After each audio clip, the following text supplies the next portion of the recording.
The morning opened without drama, the kind that made danger feel impossible. Pale sunlight slipped gently over the Rocky Mountains, touching the ridgelines with gold and waking the valley below. The air was cold but clean, sharp enough to sting the lungs, and for a moment it felt as if the mountains were welcoming rather than watching. He stood alone near the trailhead, adjusting the straps of his pack, breathing slowly, telling himself this was just another hike. He checked his phone out of habit, even though the signal was already fading.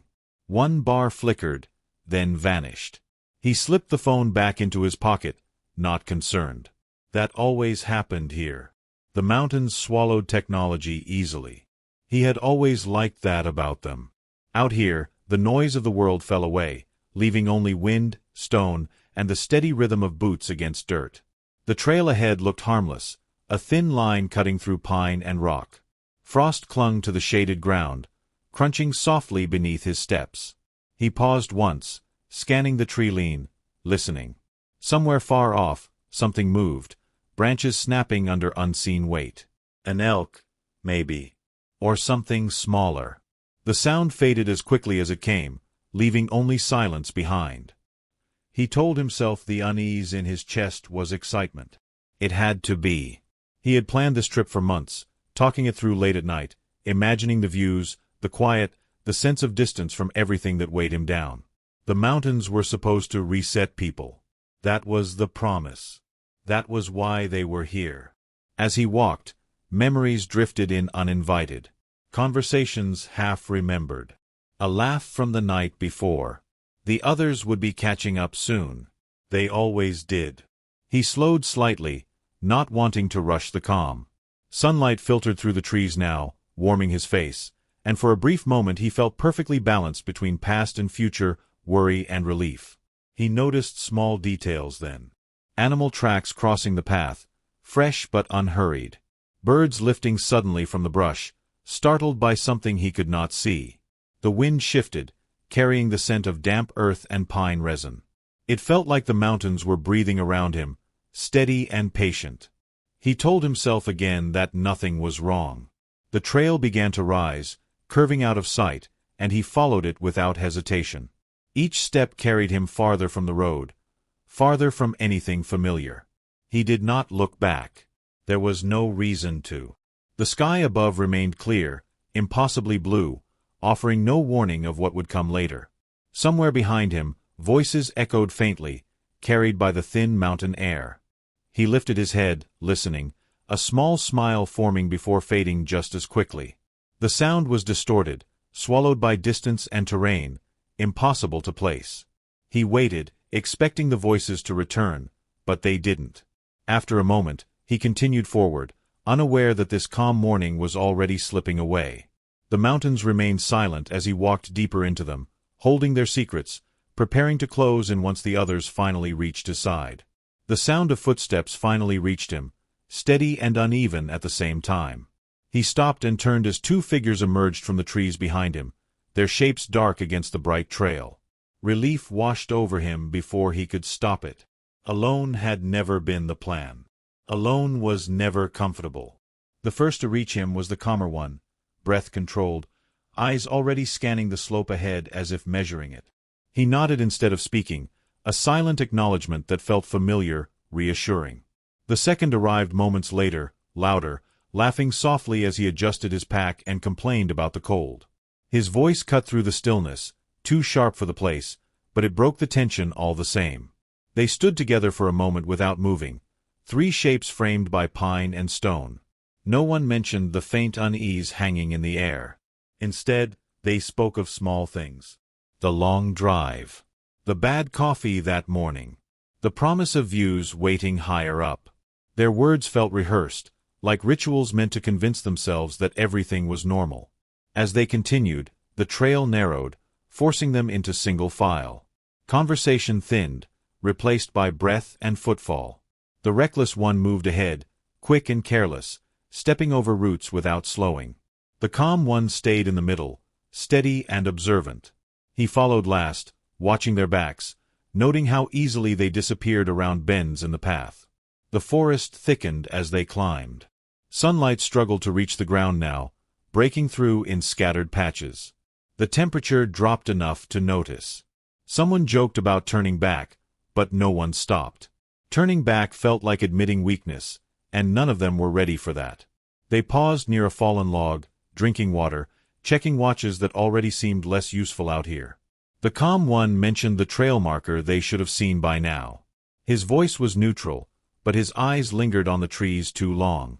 The reckless one waved it off, confident they were still on track. He listened, saying nothing, the earlier unease returning quietly. When they moved again, the ground felt different beneath their boots, softer, less certain.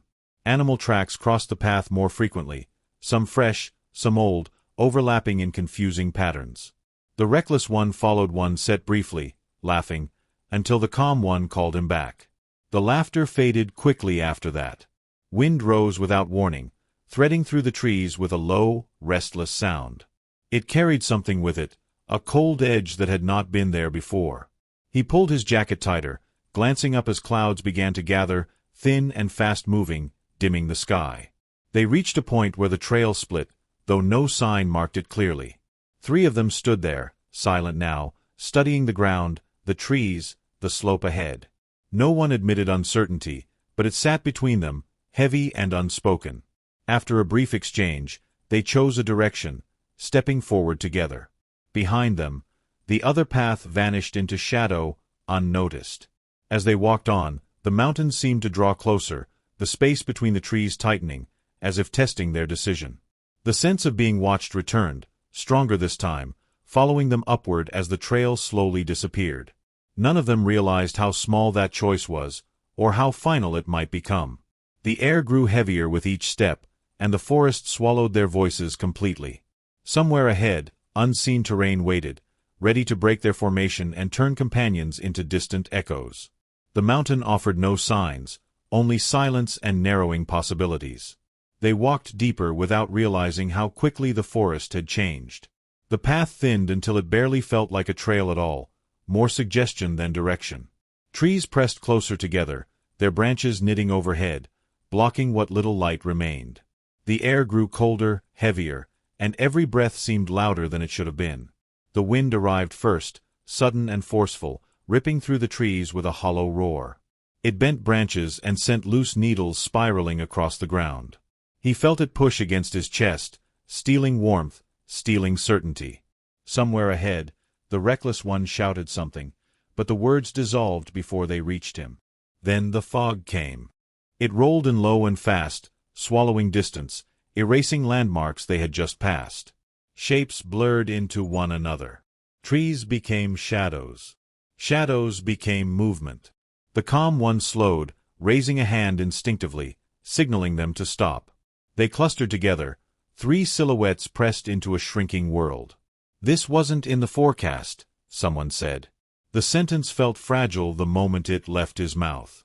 They tried to orient themselves, spinning slowly, searching for anything familiar. The split in the trail was already gone, swallowed by mist.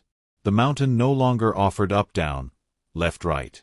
It offered only white space and sound. A sharp crack echoed nearby. Rock shifting, or ice breaking loose. The reckless one took a step back, then another, panic flashing across his face for the first time. He laughed again, too loud, too forced. "It's fine," he said, though no one believed him now. The wind intensified, tearing at their clothes, carrying unfamiliar scents. Wet stone. Something animal. He felt his heart pounding harder, faster, as instinct urged him to move, to do anything but stand still. They began walking again, slowly, cautiously, each step uncertain. The ground betrayed them without warning. His foot slid on loose gravel, sending him sideways. He caught himself against a tree, bark biting into his palm. Ahead, the reckless one stumbled, disappearing briefly into the fog before re-emerging, breathless. The calm one shouted directions, trying to keep them aligned, but the mountain seemed to bend sound itself. Visibility dropped to only a few feet. He could no longer see their faces clearly, only outlines shifting through the white. Snow began to fall, light at first, then thicker, blurring edges even more. The temperature plunged, the cold cutting through gloves and jackets with ease. Another crack sounded, closer this time. The ground vibrated beneath them. Fear snapped tight in his chest. "Stop!" the calm one yelled. But the reckless one was already moving, driven by panic now, turning sharply to the side, convinced he saw an opening. He reached out, shouting his name, but the fog swallowed his arm, his voice, his presence. One moment he was there. The next, nothing. They froze. Only wind answered. The calm one tried to call him back, voice breaking as it vanished into the storm. He joined in, shouting until his throat burned, until the only response was his own echo, warped and distant. Snow thickened, muffling everything, pressing silence down around them. They had to move. Staying still meant freezing. They turned, trying to retrace steps that no longer existed. Every direction looked the same. Panic crept higher, sharper, slicing through thought. Then another slip. Another loss of balance. He fell hard, rolling down a shallow incline before stopping against rock. When he looked up, the calm one was gone too, erased by fog and falling snow. He scrambled to his feet, spinning wildly, shouting both names into the white. Nothing came back. The mountain had closed around him completely, sealing every path, every voice, every trace of the others. Alone now, he stood trembling, realizing the separation was real, and that finding them again might already be impossible. Silence settled so abruptly it felt unnatural, pressing in on him from every direction. The wind still moved, the snow still fell, yet something essential was gone. Voices. Human sound. He stood frozen, breath fogging the air, listening with desperate focus, convinced that if he stayed perfectly still he might hear them again. He shouted their names once more, louder than before, forcing sound into the white emptiness. The mountain took his words and returned nothing. No echo. No reply. Just the low hiss of wind sliding through unseen branches. Panic surged, hot and immediate, tightening his chest until it hurt to breathe. He moved blindly, stepping forward, then back, then sideways, searching for any trace of them. His boots sank into snow that had already begun to erase their tracks. Every few steps he stopped to call out again, his voice cracking as fear crept higher. Each unanswered shout made the truth heavier, more real. The fog distorted distance, making nearby trees appear far away, then suddenly too close. Shapes flickered at the edge of his vision, disappearing when he turned toward them. He knew it was his mind filling gaps, reaching for comfort, but knowledge offered no relief. Loneliness settled in quickly, sharp and suffocating. Memories intruded without permission. Laughter from earlier that morning. The careless confidence in the reckless one's voice. The calm one's quiet focus. He clung to those fragments, replaying them as if they could guide him back. Instead, they only reminded him of how suddenly everything had fallen apart. The cold began to bite deeper now. His fingers ached inside his gloves, stiff and clumsy.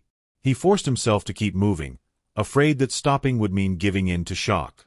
Each step felt uncertain, the ground shifting beneath him, hiding rocks and slopes under fresh snow. Animal sounds carried faintly through the storm. Something moved nearby, unseen, heavy enough to disturb branches. His heart jumped, fear twisting into something primal. He wasn't alone out here, not truly. Whatever shared this mountain with him moved easily through conditions that terrified him. He shouted again, voice hoarse now, hoping against reason. Nothing answered. The mountain seemed to absorb sound entirely, swallowing it before it could travel. It felt deliberate, as if the terrain itself had decided he would not be heard. Darkness crept in early, dimming what little light filtered through the fog. The sky vanished, leaving no sense of direction. Up and down lost meaning. Time blurred. He checked his watch repeatedly, though the numbers no longer helped. Minutes stretched, indistinguishable from hours. Exhaustion seeped into his limbs, heavy and dangerous. He stumbled, catching himself against a tree, bark rough under his palm. The contact grounded him briefly, reminding him that he was still here, still alive. He pressed his forehead against the trunk, breathing hard, fighting the urge to sit down. Another sound reached him then. Not a voice, but movement. Multiple sets. Animal footsteps crunching softly through snow. He straightened slowly, fear sharpening his senses. Shapes passed between trees, keeping distance, circling without closing in. They did not attack. They did not flee. They simply moved, aware, present. As night settled fully, he realized shouting was pointless now. His voice was gone, stolen by cold and panic. All that remained was the slow rhythm of survival.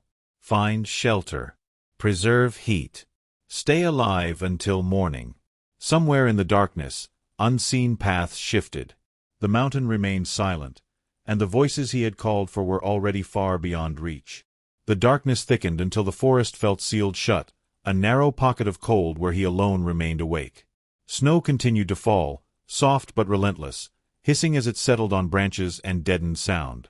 He forced himself to move, knowing stillness invited sleep, and sleep invited something worse.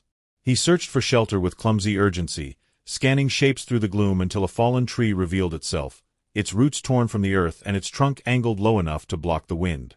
He crawled beneath it, scraping his pack and shoulders, then dragged loose branches close, building a fragile wall against the cold. The ground beneath him was frozen, unforgiving. He laid his pack flat and sat on it, knees pulled tight to his chest, arms wrapped around himself. His breath came in shallow bursts, fogging the small space, coating his eyelashes with ice. The mountain felt closer here, pressing down, listening. Hunger arrived quickly, sharp and distracting. He ate sparingly, chewing without appetite, forcing calories into his body because survival demanded it. Each movement felt deliberate now, calculated, as if wasting energy might cost him something later he could not afford. Outside his shelter, the forest shifted. Branches cracked under careful weight. Snow compressed softly, rhythmically. Animal movement, close enough to hear clearly, far enough to remain unseen. His heart hammered as instinct screamed danger, yet nothing approached. Whatever circled him respected an invisible boundary. He stayed awake for hours, counting breaths, replaying moments from earlier in the day. The split trail. The fog. The reckless laugh turning sharp with fear. He whispered their names once, quietly, ashamed of the hope it stirred. Silence answered, complete and absolute. The cold deepened after midnight, creeping into his bones. His fingers burned, then numbed. He slapped his hands together weakly, forcing circulation, fighting panic. Sleep tugged at him relentlessly, heavy and seductive, promising warmth it could not give. At some point exhaustion won small victories. His eyes closed, then opened again. Time fractured into brief, drifting moments. In one, he dreamed of voices nearby. In another, he sensed movement just beyond reach, protective rather than threatening. Just before dawn, the snow stopped. A strange stillness replaced it, heavier than the storm. He opened his eyes fully, aware of shapes outside his shelter. Dark forms stood quietly between the trees, watching. He held his breath, terrified of provoking them. They remained motionless, guardians or witnesses, he could not tell. Then, as the sky lightened faintly, they moved away together, melting into the forest. Left alone once more, he realized he had survived the night, not by strength, but by being allowed to. Morning arrived without color, only a slow lifting of darkness that revealed exhaustion rather than hope. He unfolded himself stiffly from beneath the tree, muscles screaming in protest, and stood unsteadily, testing balance on numb feet. The forest looked altered in daylight, less monstrous yet more deceptive, its quiet too deliberate to trust. He scanned the snow around his shelter and froze. Patterns marked the ground. Not random. Not chaotic. Clean impressions pressed into the surface, circling where he had slept, then trailing away downslope. Animal tracks, fresh and purposeful. He crouched despite the cold, tracing them with his eyes, realizing none crossed directly through his shelter. They had gone around him. A chill unrelated to temperature slid through his chest. He packed slowly, glancing up between movements, half expecting shapes to return. Hunger, thirst, and fear braided together as one driving instinct. Follow what survived. The mountain had taken his companions, his direction, his voice, but it had left him something else. Signs. As he stepped away from the fallen tree and onto the marked snow, he understood the day would not be about finding people anymore. It would be about reading the land, and trusting the only guide still moving confidently through it ahead of him now. He followed the tracks because stopping felt worse than moving. Each step pressed into snow already marked by unfamiliar paths, and the pattern unsettled him immediately. The prints were clear, deliberate, but wrong somehow. They circled wide areas, avoided steep drops, and curved away from dense brush, as if caution guided them. Animals didn't move like this. Not instinctively. Not without reason. The slope led him downward, then across a narrow ridge where wind had scoured the snow thin. He moved slowly, testing each step, aware of how fragile his balance had become. Hunger gnawed constantly now, dull but relentless, and his mouth felt dry despite the cold. Still, the tracks continued, steady and confident, crossing terrain he would never have chosen himself. At one point, the trail split into several overlapping sets. He stopped, heart racing, convinced he had lost whatever logic remained. But after a moment he noticed something strange. Every set curved back toward the same direction, funneling movement instead of scattering it. He swallowed hard, an uneasy realization forming. These paths weren't random. They were guiding. He shook his head, muttering aloud for the first time since the storm. Talking to himself felt dangerous, like crossing a line, but silence felt worse.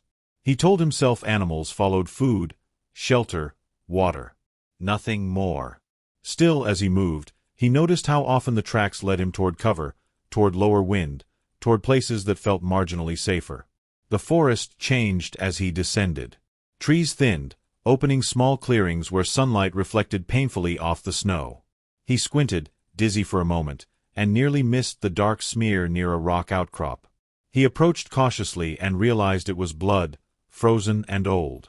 Human blood. His breath hitched. He scanned the area wildly, searching for signs of the others. Footprints, fabric, anything. There was nothing. Only animal tracks, looping wide around the stain, avoiding it completely. Whatever had happened here, it hadn't ended the way his mind feared most. Still, the absence felt heavy, unanswered. The tracks moved on, pulling him away from the spot.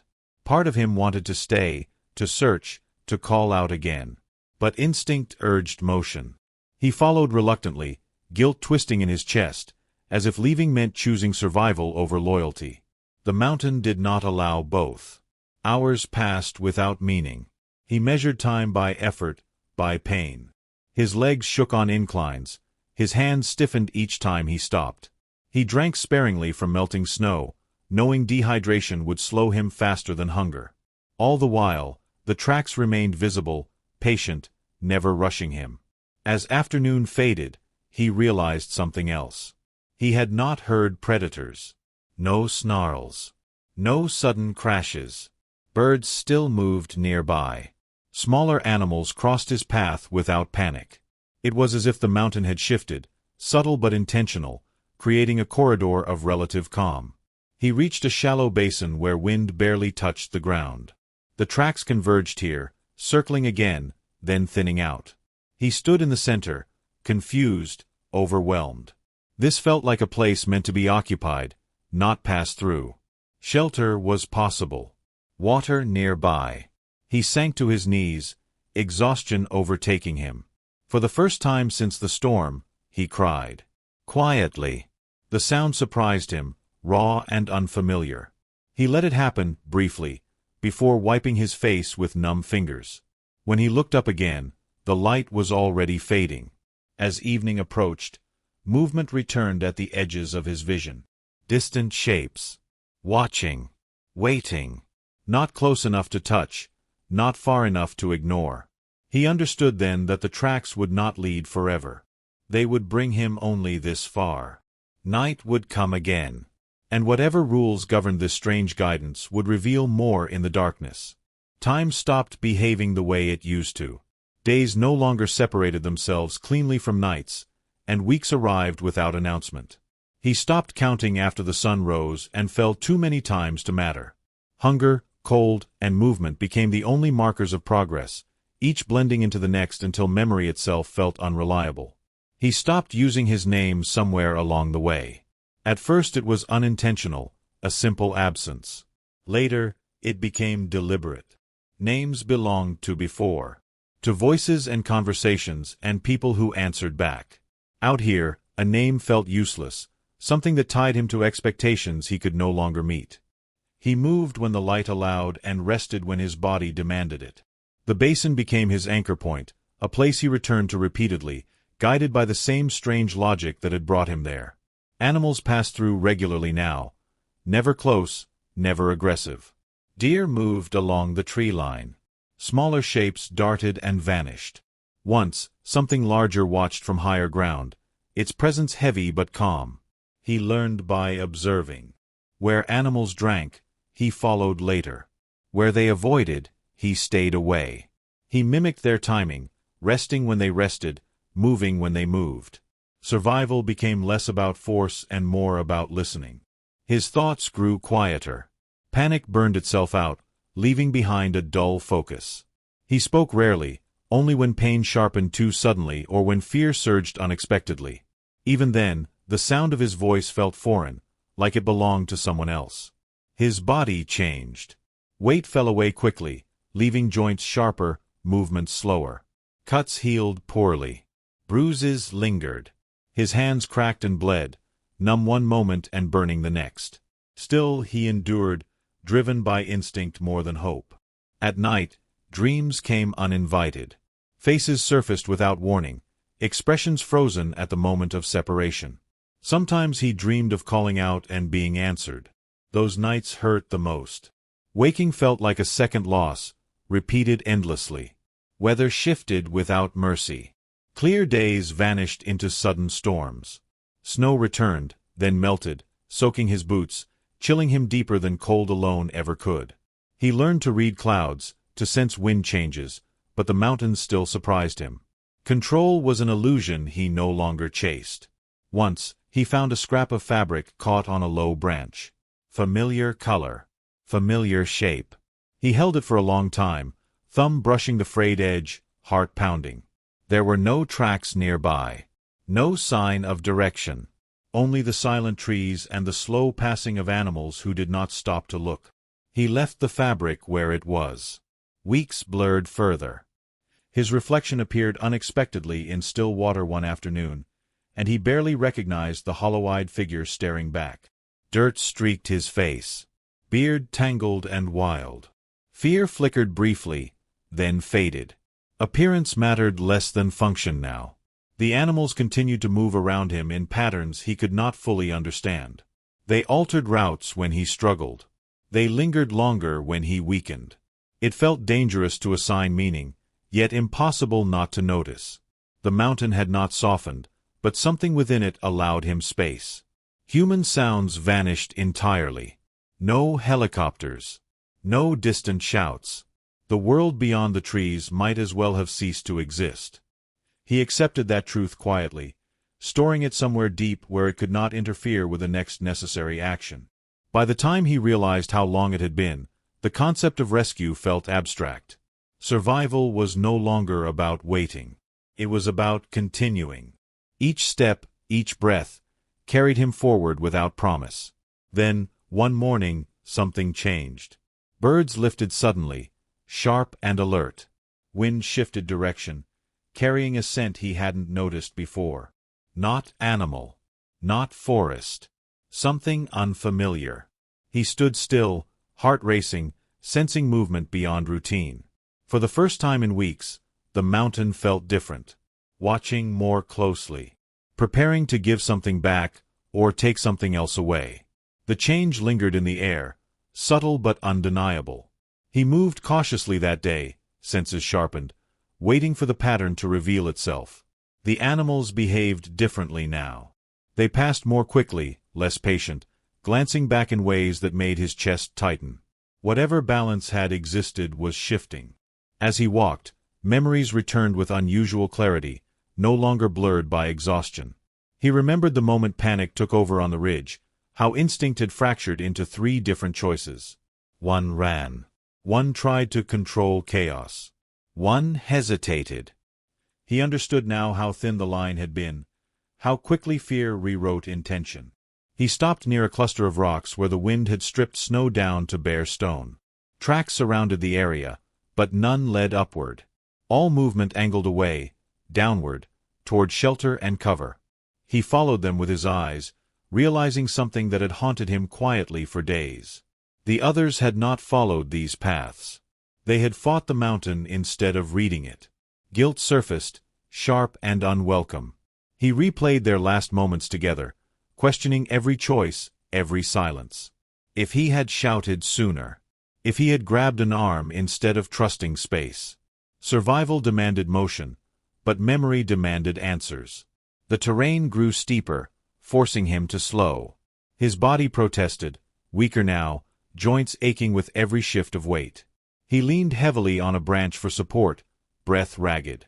Below him, the forest opened slightly, revealing a slope scarred by fallen rock and ice. He recognized it instantly. This was where the reckless one had vanished into the fog. He did not descend. He couldn't. The tracks avoided the area entirely, curving wide around it. Animals had learned something here. He respected that knowledge, even as grief twisted inside him. Some paths ended without return. Later, he found another sign. A shallow depression in the snow, half buried now, marked by scattered branches. It looked like a place someone had tried to rest. He crouched slowly, scanning for clues. There were no tracks leaving the spot. Only weather-smoothed emptiness and silence. The calm one had stopped here. Too long, perhaps. Too exhausted to move again. He closed his eyes briefly, pressing his palm to the frozen ground. The mountain did not respond. It never did. It simply remained. As he stood, the animals shifted again. Movement rippled through the trees, purposeful and unified. They were leaving this area. He felt it before he understood it. Whatever safety had existed here was temporary. The mountain was changing rules once more. He followed as best he could, pushing through fatigue that now felt bone-deep. The days blurred again, but with a new undercurrent. Urgency. He slept less, moved more, driven by an instinct he could not name. The animals no longer circled him at night. They passed through and kept going. Weather returned violently. Snow fell hard, then turned to sleet, soaking him, draining heat mercilessly. He struggled to stay upright, vision swimming. More than once he stumbled, barely catching himself before falling. The mountain tested him openly now. One afternoon, he heard it. A sound that did not belong. Metal against air. A distant thrum, faint but unmistakable. He froze, straining to separate hope from imagination. It came again, stronger this time, rhythmic and unnatural. His heart slammed painfully against his ribs. The animals reacted instantly. Birds scattered. Larger shapes retreated upslope, clearing a rough corridor through the trees. He followed blindly, driven by something he had not felt in weeks. Hope. He broke into a clearing and collapsed to his knees, gasping. Above him, through tearing clouds, the sound grew louder. Not close. Not yet. But real. As he lifted his head, weak and shaking, he saw tracks converging around him once more. Not circling this time. Pointing outward. The mountain had not kept him hidden forever. And somewhere beyond the trees, humans were finally moving toward him again. Silence shattered into motion. The sound returned overhead, closer now, beating against the air with mechanical insistence. He staggered to his feet, waving weakly, though his arms felt detached from intention. The clearing seemed suddenly too small, too exposed, as wind from above flattened snow and bent branches violently. He shouted, or tried to. His throat produced only a raw rasp, swallowed instantly by distance. The aircraft passed once, then again, banking wide. Hope surged sharply, dangerously, threatening to unsteady him further. He forced himself to remain standing, focusing on the rhythm of the blades, on the proof that the world beyond the mountains still existed. Animals moved around him in coordinated retreat. Larger shapes melted into tree-lean shadows, clearing space, while smaller ones vanished entirely. The clearing emptied with deliberate speed, leaving him alone beneath the open sky. It felt staged, rehearsed, as if this moment had been anticipated long before he understood it. The helicopter drifted away, its sound fading until panic flared anew. He stumbled forward, chasing the noise, boots slipping on churned snow. Pain shot through his leg, nearly dropping him. He caught himself on a rock, breath tearing in and out of his chest, vision blurring at the edges. Minutes passed. Or seconds. Time fractured again. Then the sound returned, lower, slower. This time it hovered longer, circling with intent. He raised one arm, then the other, swaying dangerously. Tears froze on his cheeks as relief overwhelmed fear. The machine shifted position, descending slightly, then pulling back, careful not to lose control in unstable air. Figures appeared at the clearing's edge. Human shapes, bright against the muted forest. One raised a hand. Another pointed. He tried to step toward them and failed, collapsing hard onto his side. Snow rushed up to meet him, shock radiating through his ribs. Hands reached him moments later, firm and urgent. Voices surrounded him, sharp and focused, asking questions he could not answer. He felt himself being rolled gently, strapped, insulated. Warmth returned slowly, painfully, as if his body resisted it. Someone knelt close, eyes scanning his face. "You're safe now," they said, loud and clear. The words felt unreal, like a language he had forgotten how to understand. He nodded weakly, unsure if the motion meant anything. As they lifted him, he glimpsed movement beyond the rescuers. Dark forms lingered at the tree lean, watching silently. None approached. None fled. They stood as they had before, distant and present, as if confirming an outcome rather than witnessing it. The helicopter's roar swallowed everything as they carried him closer. Cold air whipped across his skin, then vanished as he was secured inside.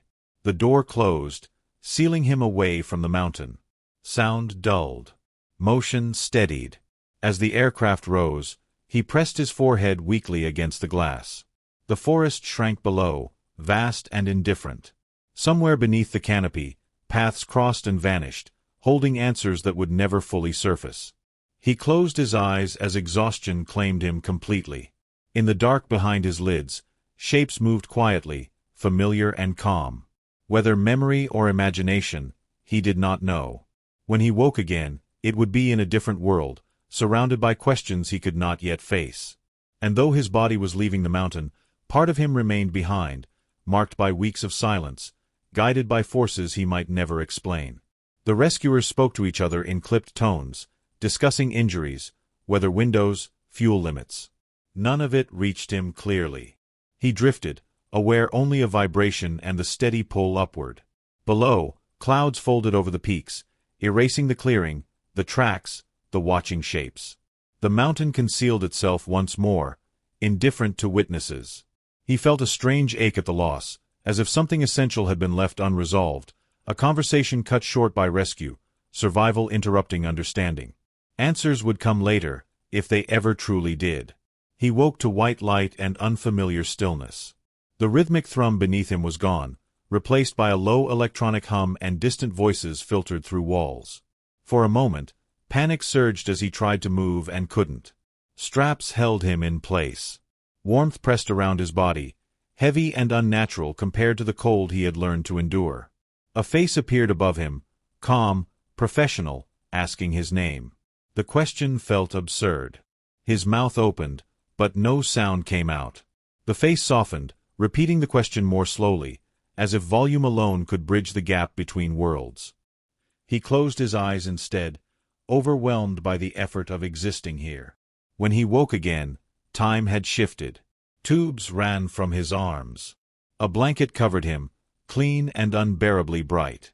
His hands looked wrong, thinner than memory allowed, skin cracked and raw. He flexed his fingers weakly, surprised they responded at all. People came and went. Medics. Rangers. Someone from search and rescue who knelt beside the bed and spoke gently, explaining where he was, how long he had been missing. Weeks.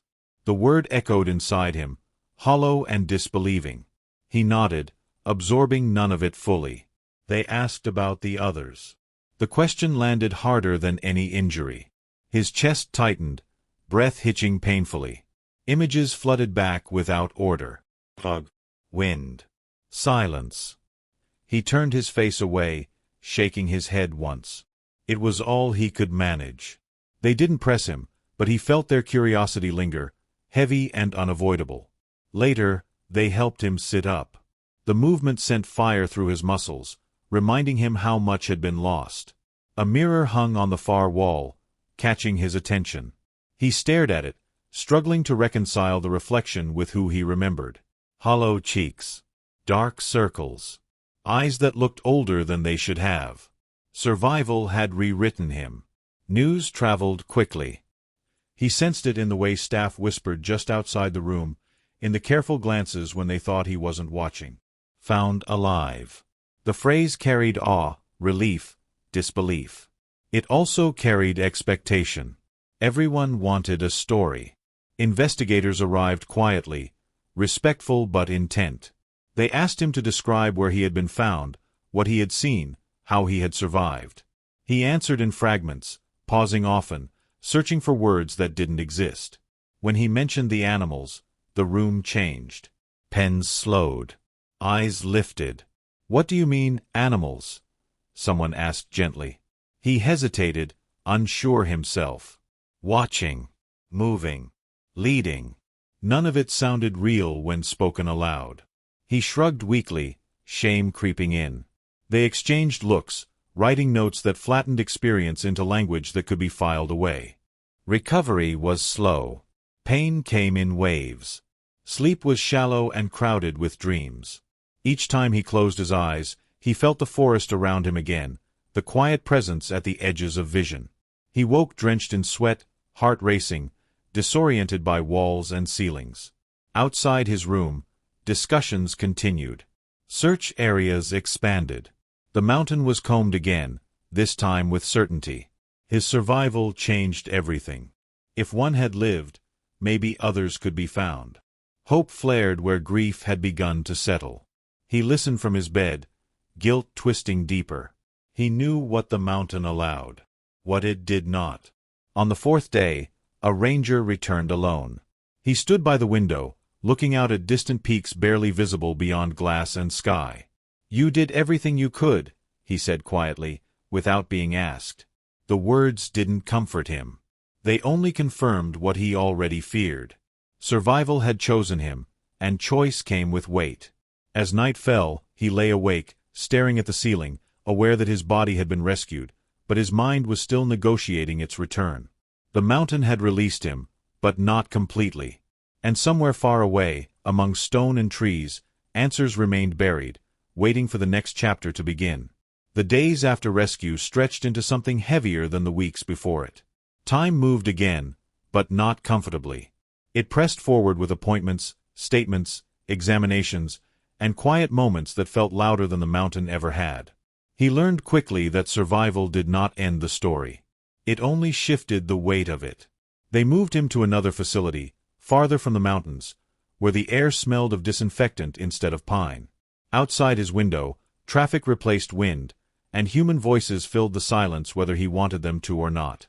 Still, when night came, he felt the same watchfulness, the sense of being observed, as if distance meant nothing to what had followed him out. Investigators returned more than once. They brought maps, photographs, satellite images marked with lines and circles.